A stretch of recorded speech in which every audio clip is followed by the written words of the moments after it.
అందరికీ నమస్కారం. మనం టెట్ అండ్ డిఎస్సి క్లాసెస్ చెప్పుకుంటున్నాం. So 6th class social studies నుండి స్టార్ట్ చేసాం. ఫస్ట్ లెసన్ అయిపోయింది. సెకండ్ లెసన్ లో మనం ఆల్రెడీ 2 క్లాసెస్ అనేది చేసాం. సో ఈరోజు globe a model of the earth, ఈ సెకండ్ లెసన్ లోని మనం ఇంకొక వీడియో చేస్తాం. ఇదే ఈ లెసన్ యొక్క ఫైనల్ వీడియో. అన్ని ఇంపార్టెంట్ మిగిలిన రిమైనింగ్ ఇంపార్టెంట్ పాయింట్స్ కూడా ఈ క్లాస్ లో మనం కంప్లీట్ చేద్దాం. Second lesson globe a model of the earth ఈ రోజు క్లాస్ తో అయితే అయిపోతుంది. డైరెక్షన్స్ ఆన్ ద గ్లోబ్ మీద గల దిక్కులు. సో మనం ఆల్రెడీ మన దిక్కుల గురించి మన లాస్ట్ లెసన్ లోనే మనం చెప్పుకున్నాము. సో ఇక్కడ నార్త్ పోల్ సౌత్ పోల్ గురించి కూడా మనకు కాస్త తెలిసింది. అంటే ఉత్తర ధ్రువం దక్షిణ ధ్రువం. ఉత్తర ధ్రువం అంటే భూమికి పై భాగన ఉత్తరంలో ఉంటుంది, దక్షిణ ధ్రువం అంటే దక్షిణ వైపున ఉంటుంది. సో ఇక్కడ మనం ఇంకొక మెయిన్ ఇంపార్టెంట్ క్వశ్చన్ అడగచ్చు, అంటే భూమి వెస్ట్ నుండి ఈస్ట్ సైడ్ రొటేట్ అవుతుంది. ఓకే, ఎర్త్ వెస్ట్ నుండి ఈస్ట్ సైడ్ కి రొటేట్ అవుతుంది. వెస్ట్ నుండి ఈస్ట్ సైడ్ కి ఎర్త్ రొటేట్ అవుతుంది. అదొక ఇంపార్టెంట్ పాయింట్. ఇంకొకటి, మనం ఒకవేళ నార్త్ సైడ్ మనం ఫేస్ చేస్తే కనుక మనకు రైట్ హ్యాండ్ సైడ్ ఏమో ఈస్ట్ ఉంటుంది, అంటే తూర్పు దిక్కు. అలాగే లెఫ్ట్ హ్యాండ్ సైడ్ ఏమో మనకు వెస్ట్ ఉంటుంది, అంటే పడమర దిక్కు. అంటే మనం ఉత్తర దిక్కు ఫేస్ చేస్తే మన వెనకాల దక్షిణం, అలాగే కుడి చేతి వైపుననేమో తూర్పు, ఎడమ చేతి వైపున పశ్చిమం ఉంటుంది. So north pole south pole గురించి మనం డిస్కస్ చేస్తున్నాం కదా, అంటే ఉత్తర ధ్రువం దక్షిణ ధ్రువం. ఇవంటే ఏంటి అంటే 2 పాయింట్స్ భూమి పైన. ఓకే, సో నార్త్ సైడ్ లో ఉండేది నార్త్ పోల్, అలాగే సౌత్ సైడ్ లో ఉండేది సౌత్ పోల్. సో మనం ఒకవేళ ఒక రేఖను గీసినట్టు ఊహిస్తే, అంటే నార్త్ పోల్ నుండి సౌత్ పోల్ కి ఒక ఇమాజినరీ లైన్ డ్రా చేసినట్టు అనిపిస్తే, సో దాని అంటే భూమి మధ్యలో గుండా, సో దాని చుట్టూ భూమి అనేది భ్రమిస్తుంది, భూమి అనేది తిరుగుతుంది, రొటేట్ అవుతుంది. సో దీన్నే ఈ ఇమాజినరీ ఒక రేఖ అన్నాం కదా, ఇమాజినరీ లైన్, దాన్నే మనం యాక్సిస్ అని అంటాము.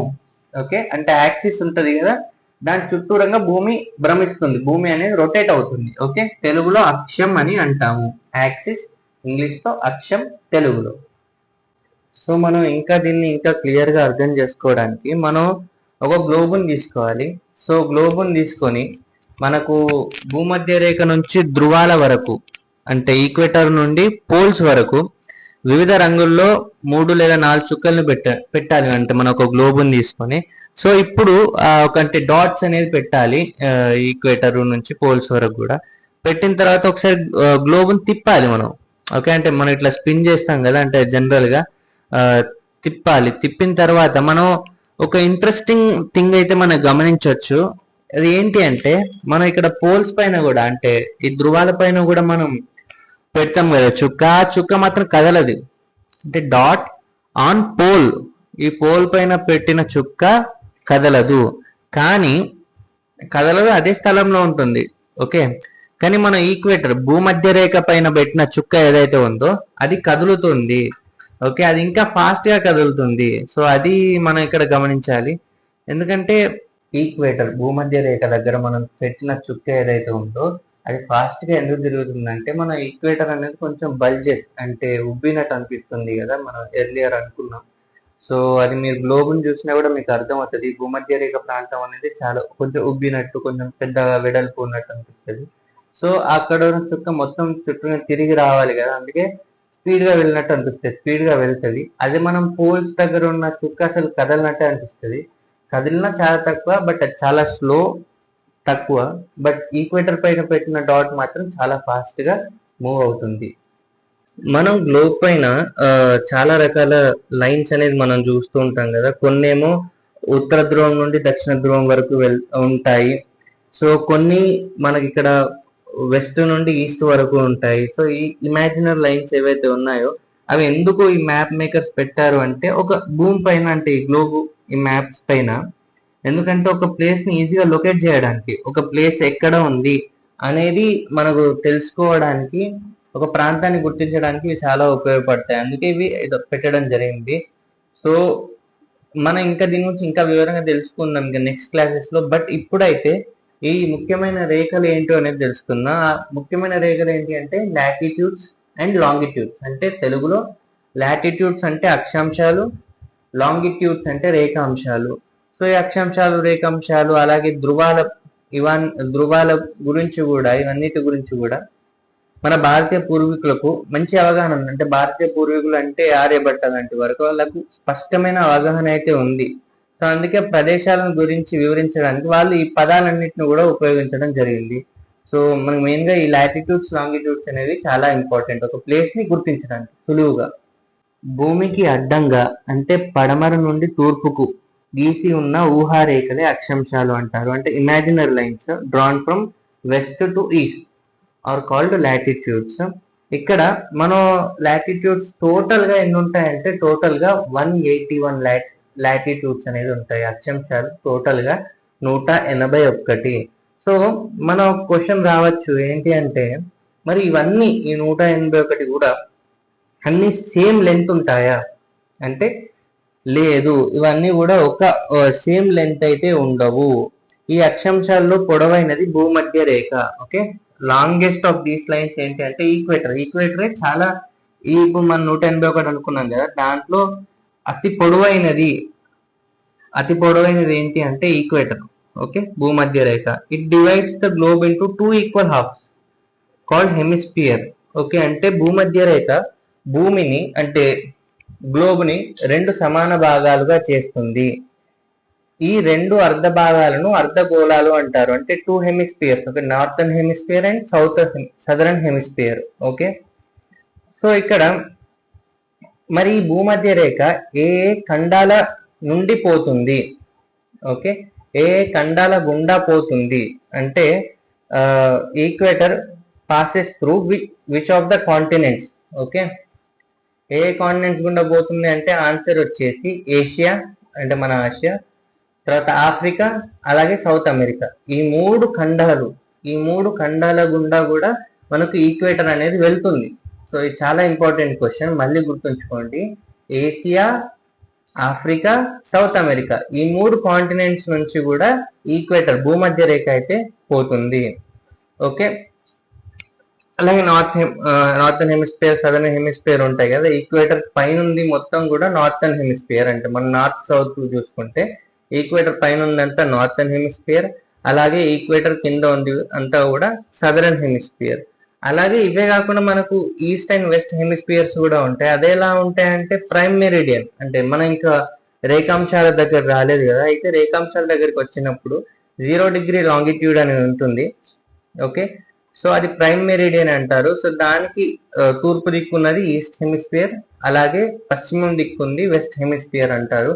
సో మరి ఇక్కడ మన క్వశ్చన్ రావచ్చు, ఇండియా ఏ హెమిస్పియర్ లో ఉంది అనే క్వశ్చన్ మనకు రావచ్చు. ఓకే, ఏ అర్ధగోళంలో భారతదేశం ఉంది అంటే మనం only north south hemispheres compare చేస్తే నార్థన్ హెమిస్పియర్ లో ఉన్నట్టు ఇండియా. అదే ఒకవేళ మీరు 4 హెమిస్పియర్స్ పరిగణలోకి తీసుకుంటే, అంటే north hemisphere, south, east, west, ఈ 4 చూసుకుంటే కనుక మనది ఈస్టర్న్ హెమిస్పియర్, అంటే నార్థర్న్ ఈస్టర్న్ హెమిస్పియర్ లో ఉన్నట్టు. ఓకే, అంటే ఈక్వేటర్ పైన ఉంది భారతదేశం కాబట్టి నార్థర్న్ హెమిస్పియర్ లో ఉంది అన్నట్టు. అలాగే ప్రైమ్ మెరిడియన్ ఈ 0 డిగ్రీ లాంగిట్యూడ్ ఏదైతే ఉందో, సో దానికి తూర్పు దిక్కున ఉంది మన భారతదేశం అనేది, కాబట్టి ఈస్టర్న్ హెమిస్పియర్. సో మనం జనరల్ గా 2 కలిపి చెప్పొచ్చు. భూమిలో ఇండియా ఎక్కడ ఉందంటే నార్థన్ ఈస్టర్న్ హెమిస్పియర్ లో ఉండొచ్చు. ఒకవేళ మీరు అది చూస్తే కనుక నార్థన్ అండ్ ఈస్టర్న్ హెమిస్పియర్స్ లో ఇండియా అయితే ఉంది అని చెప్పొచ్చు. అలా ఇంకో క్వశ్చన్ కూడా మనకు రావచ్చు, which hemisphere has more water than land. ఏ అర్ధగోళంలో భూభాగం కంటే జలభాగం ఎక్కువగా ఉంది. సో ఏ అర్ధ భాగం అంటే సదరన్. ఓకే, సదరన్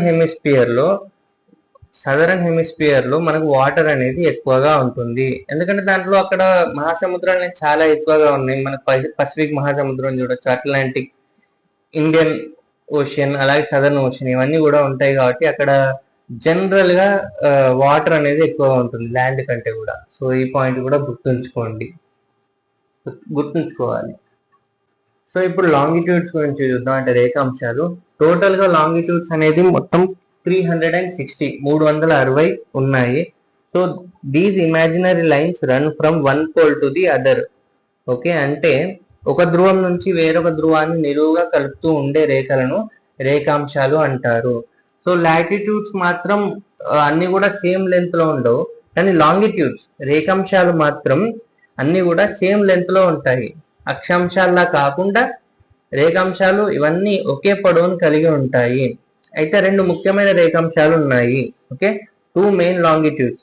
ఒకటి గ్రీనిచ్ రేఖాంశం, దీన్నే 0 డిగ్రీ రేఖాంశం అని కూడా అంటారు, అంటే Greenwich line. Okay, 0 degree longitude అని కూడా దీన్ని అంటారు.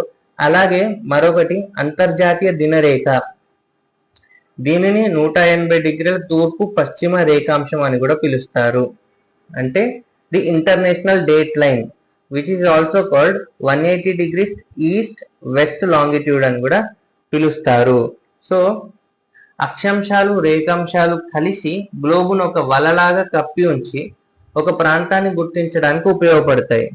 అంటే మనకు ఈ రెండిటి వల్ల, ఈ లాటిట్యూడ్స్ అండ్ లాంగిట్యూడ్స్ వల్ల మనకు ఒక ప్లేస్ ని ఈజీగా ఐడెంటిఫై చేయడానికి, లొకేట్ చేయడానికి చాలా సులువు అవుతుంది. వీటి వల్ల ఒక ప్రాంతపు అక్షాంశం రేఖాంశం తెలిస్తే ఆ ప్రాంతాన్ని గ్లోబ్ మీద కానీ అలాగే మానచిత్రం మ్యాప్ మీద కానీ సులభంగా గుర్తించగలుగుతాం.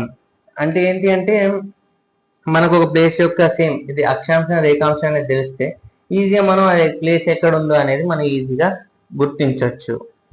సో ఈ క్లాస్ తో మనకు సెకండ్ లెసన్ అనేది కంప్లీట్ అయింది. గ్లోబ్ ఆ model of the earth, globe భూమికి నమూనా పాఠం అయితే కంప్లీట్ అయింది. సో తర్వాత మనం థర్డ్ లెసన్ అనేది స్టార్ట్ చేద్దాం నెక్స్ట్ క్లాస్ నుండి. అందుకే ఈ వీడియో నచ్చితే అందరూ కూడా లైక్ చేయండి, షేర్ చేయండి ఇంకా ప్రిపేర్ అయ్యే వాళ్ళకి, అలాగే సబ్స్క్రైబ్ కూడా చేయండి. Thank you.